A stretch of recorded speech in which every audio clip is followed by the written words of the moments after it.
If you watch Backrooms and are wondering what on earth did I just watch, this is the right video for you. If you didn't watch Backrooms, this is an excellent time to click away before I spoil it all. Although I would highly recommend watching the movie, I personally found it very scary, and I will get into my own personal review and thoughts on it at the end of the video. To understand Backrooms, we have to go all the way back to 2019, when somebody online, who would probably deserve a massive slice of revenue if we ever found out who it was, posted this photo online of a furniture store being renovated. And other users online started inventing a fictional extensive lore about this extra dimensional space, about the entities that live in it, the levels to it, and so on. One person in particular, Kane Parson, who would then go on to direct this year's movie, started a whole web series on his channel, beginning with a guy falling into these backrooms and ending up wandering through seemingly endless, bizarre, transforming tunnels and rooms. Various entities appear, experiments are shown to be carried out, and it all became so popular that it eventually led to the movie. Now, you can absolutely watch the film without having seen the web series. They just add a little more context to what we see. The movie has the same setting as the original photo. It's a furniture store owned by Clark, a man who is struggling in life. He's coping with a recent divorce, he's struggling with alcoholism, and he attends regular therapy sessions where his therapist Mary attempts to help him, even by recreating scenes role-playing as his wife. Clark's store is also failing, nobody visits it, bills are piling up, so he ends up practically living inside the shop. But the more time he spends there, the more strange events he starts to notice. Lights start flickering, his TV stops working, or shows him bizarre CCTV footage, and when he calls in an electrician to see if they can cut down on costs, they discover odd switches on the distribution board. Clark doesn't know it yet, but his store is right on top of a portal, probably one of many, to these so-called backrooms. His experiences, memories, and elements of the shop and outside of it are slowly becoming part of them, being copied and recreated imperfectly. The influence of the backrooms so close to him are starting to also affect his everyday reality. As I mentioned before, the environment, the electricity. It's also shown that the store sign has an odd design, as if the pirate mascot is somehow holding two swords. I'm going to now throw a theory out there. What if Clark's behavior in his normal life was affected by him literally sitting on top of a portal for most of his life for years? Maybe his brain was slowly being affected by it and his behavior then manifested in such a violent way. Or maybe he was just a violent drunk in the first place. Anyway, the big discovery happens when Clark notices a light seeping through the basement wall and finds the actual entrance to the backrooms. Inside are many elements from his own memories, furniture from the store, scenes he acted out with his employees, and moments from his life, but all recreated incorrectly. There's always something out of place. He later describes it as a person who has never seen a dog trying to draw it by somebody else's description. One of the first elements Clark encounters when he enters the backrooms is a stop sign. Now, whether that was placed there by somebody as a warning, whether this was his own subconscious telling him to stop and go back, Clark ignores it entirely. As Clark feels less and less fitting into the outside world, he starts to feel more at home in the backrooms. He starts frequently visiting them, mapping them out, bringing elements in and out of them, and treating them nearly as a second home, despite the entities living in them. He eventually convinces two of his employees to follow him into the backrooms as part of a research, and they join him, bringing their camera. What's interesting is that it isn't clear whether the Clark who leads them into the backrooms is the actual real Clark or a darker copy of himself. He guides them into situations he obviously knows are very dangerous. He nearly deliberately leads them into harm's way. In any case, by this point, Clark is living in the backrooms alongside twisted recreations of his memories, his wife, a monstrous drunken version of himself, figures that seem to combine multiple people, such as the electrician and a competing store owner. I personally don't think we're stressing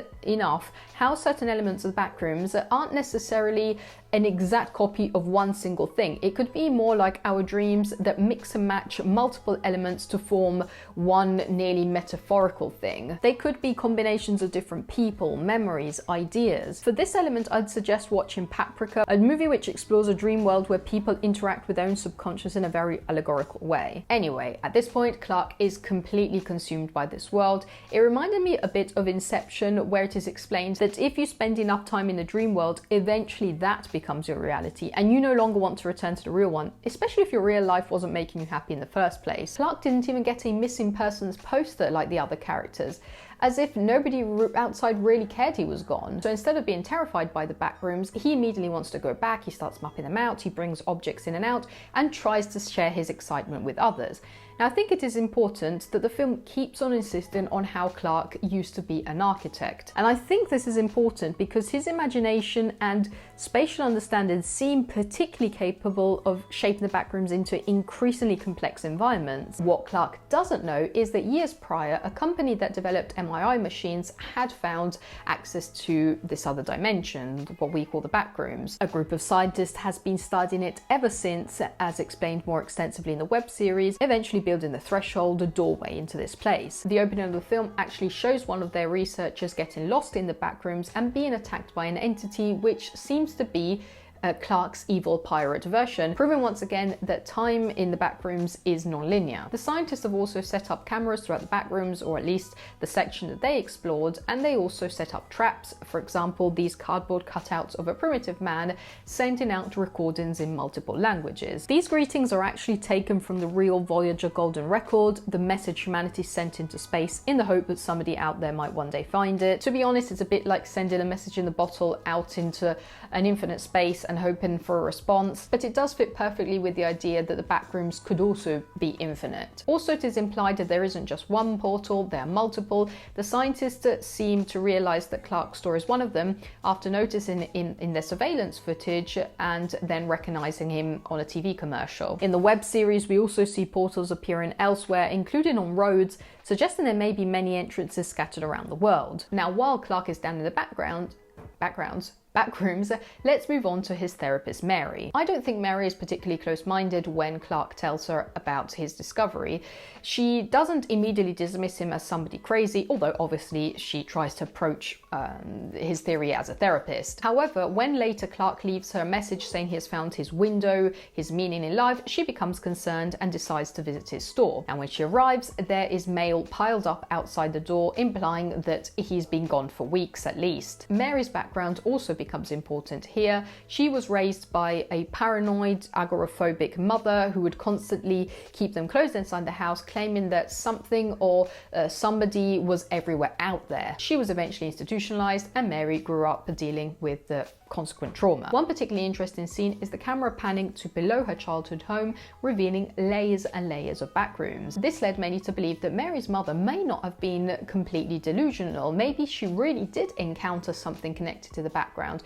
Some suggest that she might even be an employee of Async, the company that researches the backrooms. Or maybe she discovered them completely independently. Maybe, just like Clark, after years of living on top of a portal, her mind had started to be affected by it. It is also speculated that the apartment complex being built on top of this torn down home in reality is a new research facility for the scientists to observe the portal below. In general, I think because the movie insists so much on introducing us to Mary's mother, it would be a bit too simplistic to just dismiss her as crazy. This might also explain Mary's neutral reaction to Clark's story about the backrooms, as if this might have sounded nearly familiar to her, something she might have heard or even seen during her childhood. One interpretation of the backrooms is that they function as a subconscious copy of reality itself. Everything that has ever existed is imperfectly duplicated there and continues expanding as humanity creates new experience. It also seems possible that emotionally vulnerable people influence the backrooms more strongly than others. Clark is literally living above a portal while drinking himself into oblivion and constantly feeding his thoughts into it. When Mary finally enters the backrooms, she too begins filling them with her memories until she eventually finds Clark. By this point, Clark has completely lost his grip on reality. He kidnaps her and introduces her to the way he's living alongside the entities within the backrooms. A location where it is very important that neither time nor space make any sense. Clark's wife is scalped, but it's something we'd already noticed earlier during the Christmas scene. It is also shown how life and death work differently. Birds who have entered the backrooms come back to life, injuries heal differently. This is also an extremely convenient plot device because when nothing makes sense, anything becomes possible. At this point, Mary is kidnapped and terrified. Clark opens the fridge and we see the severed head of his employee cat. Whether he did this or whether an entity did this is not clear. He said he tried to help her. At first, Mary tries to reason with Clark in order to let her go, but he is unreasonable and insists upon doing one of their roleplay sessions. But Mary loses her patience and says he should take responsibility for his own actions instead of always blaming others. Clark has a moment of clarity and he lets his conscience come through. He starts freeing Mary, But this also triggers the arrival of his evil, suppressed, drunk, violent pirate alter ego. And despite trying to calm it down, the pirate attacks Clark. And it's very important to remember that at this point it is Clark versus Clark. Clark is literally being destroyed by a darker version of himself. This is where the Inception comparison becomes useful again. In that film, characters explain that the subconscious constantly fights against itself, against intruders. The more you interact with it, the more aggressively it reacts. Something similar may be happening here, because as soon as Clark represses this side of himself, it tries to fight back and come out. Meanwhile, Mary barely escapes, and as she runs around, it also appears that the more somebody moves through the back rooms, the more their memories begin shaping the area around them. Clark mostly encountered elements from his life. When Bobby entered, he immediately noticed elements that belonged to him, and the more Mary runs around, the more we spot memories from her life. It's almost as if the backrooms are this shared consciousness that then adapts to whoever is moving through them in that moment. Mary is eventually rescued by a team of scientists led by researcher Phil. One of the final scenes shows Mary being questioned by Phil in front of a one-way mirror, being observed by something or somebody. Early in the film, Clark's employee Kat also mentioned being stuck behind a one-way glass mirror, as if maybe she had already been taken in by the scientists. Now, the scientists may be safer than the monsters, but it is unclear whether they are totally trustworthy. It's not even clear whether Mary has entirely left the backrooms at this point. We see researchers are restraining and studying entities. We do spot some sky, but we never see the facility from the outside. The movie ends with a distorted copy of Mary trapped within the backrooms, while Phil becomes very evasive about Mary's future. The implication is that the knowledge of the backrooms is perhaps the greatest discovery in human history, and therefore not something these scientists can simply allow people to walk away with. The ending is obviously left open for future ramifications of the story, something which director Kane Parsons has already confirmed. Because of the nature of the backrooms, where time, space and logic constantly break down, the movie is extremely open to interpretation. Almost any theory can fit. Every strange place you've ever seen could theoretically exist there. Every possibility feels plausible. Now, I think Backrooms had a very similar effect to Skinamarink. Some people were absolutely terrified by it, while others felt absolutely nothing. I think it depends entirely on what scares you. Skinamarink didn't do much for me because darkness doesn't really frighten me, but endless empty spaces, liminal environments, and places that feel slightly wrong absolutely do. For me, the Backrooms were incredibly unsettling, even during scenes where almost nothing was happening. Your brain starts filling in the blanks, while others have said they found it just boring and not scary. I also appreciated how physical the movie felt. In an industry so heavily reliant on a green screen, even for the simplest scenes, the fact that they created this massive maze for actors to move around, it was really refreshing. Crew members even said that they would get lost within it. If you do like this vibe, there are some other movies and series you might like. The most obvious comparison is Severance, in which the protagonists essentially live two completely separate lives between their daily existence and their office selves, and whose creators have actually spoken about taking inspiration from the original Backrooms Creepypasta. Then there's Vivarium, in which a couple become trapped in a looping suburban neighborhood they can't escape. Jordan Peele's Us sees a family confronted by exact but evil copies of themselves. I'm Thinking of Ending Things follows a couple visiting the in-laws, but everything from the conversations to the locations always feels slightly off. Even The Shining has some similarities with its endless corridors, supernatural elements and strange characters. I even saw somebody suggest Spirited Away, which is obviously much lighter and brighter, but still revolves around the idea of crossing into a parallel world. There's even The Platform, which has a multi-level setting and an ever-expanding lore. It's also fascinating to realise how young Kane Parson is.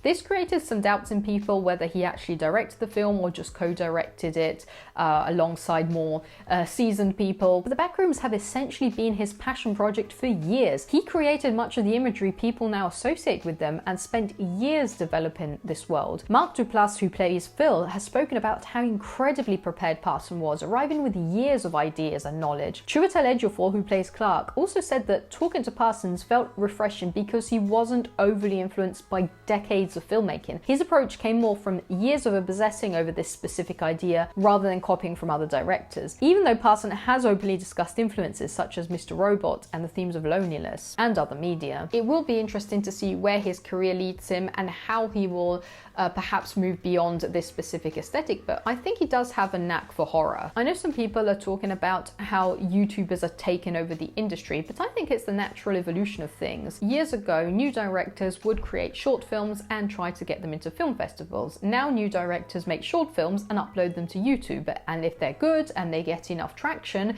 then it will lead them to much bigger projects. Think of Dania Michael Philippou and where it led them with Talk to Me and Bring Her Back. But anyway, now I would love to hear what you think of Backrooms. Did you love the movie? Did you hate it? Do you agree with my explanation? Let me know everything with a comment down below. I hope you enjoyed this video. If you did, make sure to subscribe and I'll see you in the next one. Bye.